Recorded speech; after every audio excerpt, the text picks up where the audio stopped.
start from the beginning. So we will go to the first book of the Bible, the book of Genesis. At the beginning of Genesis, we have a list of all the cities in Israel. And there is one city that's called Ir Shalem. It's in Hebrew, Ir Shalem. If I would try to translate the name Ir Shalem to English, it means the complete city. The city that combines from all parts together.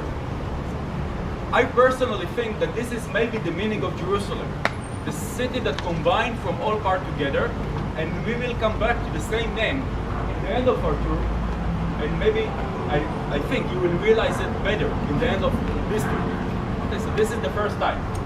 The second time that Jerusalem is mentioned is in the end of Genesis. God sent the father of the nation, the father of the Jewish nation, but it's also the father of the Muslim nation, Abraham, to sacrifice his own son, Isaac. And God sent them to Mount Moriah. Where is Mount Moriah? Where it's just behind those blocks, the Dome of the Rock, the Temple Mount, the Golden Dome. Today is at the top of Mount Moriah. We will watch Mount Moriah in a few minutes. Isaac, the son of Abraham, was binding on the top of the mountain, but God saved them in the last moment. And this Abraham has another son named Jacob. Jacob had 12 sons that became to be the 12 tribes of Israel. They went all the way down to Egypt, and when they came back to Israel, they sat in 12 different spots. There is one king that reunited them to be one kingdom, and this is King David. This is maybe the moment that made Jerusalem to be different from all the other cities in Israel. When King David chose Jerusalem to be his capital, the city of David, the capital of Israel, 3,000 years ago, David chose Jerusalem for a reason. His son Solomon, David's son Solomon, built the first temple on the top of Mount Moriah.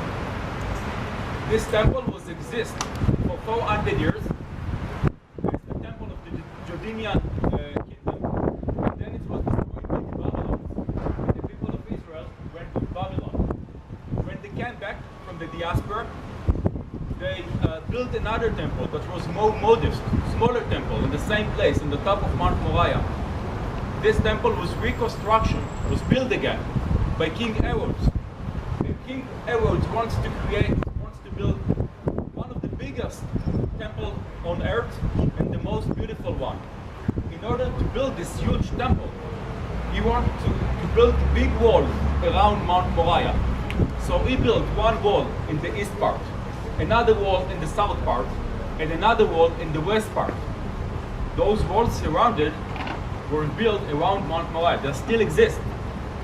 Today we're familiar, we know the Western Wall. This is the most famous wall of the Western Wall, Jewish prayer for the Western Wall.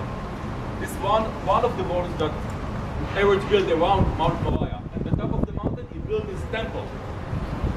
This is the temple that Jesus Christ saw when he was in Jerusalem 2,000 years ago. And this temple was destroyed in the year 70 AD by the Roman Empire after the Jewish revolt. The Romans. And the Roman Empire stayed here in Israel. In the 4th century, in 324, they converted to Christianity. They began to be Christian. The Empire of Byzantium. And this empire built many churches all over Israel, specific in Jerusalem. They built many churches, including the Church of the Holy Sepulchre. This is one of the churches built in the 4th century. In the 7th century, the Muslims arrived for the first time. And they built two monuments on the top of Mount Moriah. One of them is the Dome of the Rock, and the other one is the Mosque of Al-Aqsa. And I will tell you the story, the tradition of those mosques later. We will watch those monuments on our tour. In the 11th century, 1099, the Crusaders arrived. They were here less than 100 years. They built many churches all over Israel, and this is the second layer of Christianity in Israel. The Crusaders, 900 years ago, in the 12th century. After the Crusaders, we have the second Muslim time period, and we have three different empires of Muslims.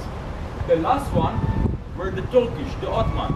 the same men that built those walls 500 years ago in the 16th century. The Ottoman, the Turkish were here for 400 years.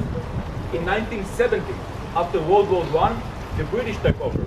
They won the Turkish, the Ottoman, and they took Jerusalem, the British Empire. They were here until 14th of May 1948. In the 14th of May 1948, the British said they will leave Israel. Exactly in the same day, Israel declared herself as independent state. And the independent war of Israel starts all over. In Jerusalem, the Israelis fought Judea. In the end of the war, Jerusalem was divided into two parts, with the international border in the middle. The west part, over there, was Israeli, mainly Jewish. The east part, this part, including the old city, the walls of the old city, was Jordanian, mainly Muslim. Jerusalem was divided into two sections. For example, we met at Jaffa Gate. We start the first station outside Jaffa Gate. If you will walk a few steps to the west, to Jaffa Road, you are in Israel. We enter the old city, so we are in Jordan. We stood in the no manland. This is the border between Israel and Jordan until 1967. In 1967, Israel took over many lands, all the West Bank, including East Jerusalem in the old city. And this is still the situation today. Of course, it smacks many political problems. History is not deal with politics, but you don't need me for it. You just need to open the news on the website and you can read about it every few days by yourself. Because Jerusalem is really sensitive and complicated issue for all sides. Everyone wants to have a piece from Jerusalem. So this is like the short history of Jerusalem. Before we will start the first quarter, the quarter of the Armenians, I want to ask you if maybe you can tell me what is this place, this room right here? Any ideas? No? So, it's a mosque. Right here. So this corner right here, it's called Maghrab. Maghrab is the direction of the prayer. When the Muslims pray, they point themselves to the south, to Mecca. Mecca is the holiest place for the Muslims. So this is the direction of the prayer. It's called Maghrab. We know from this address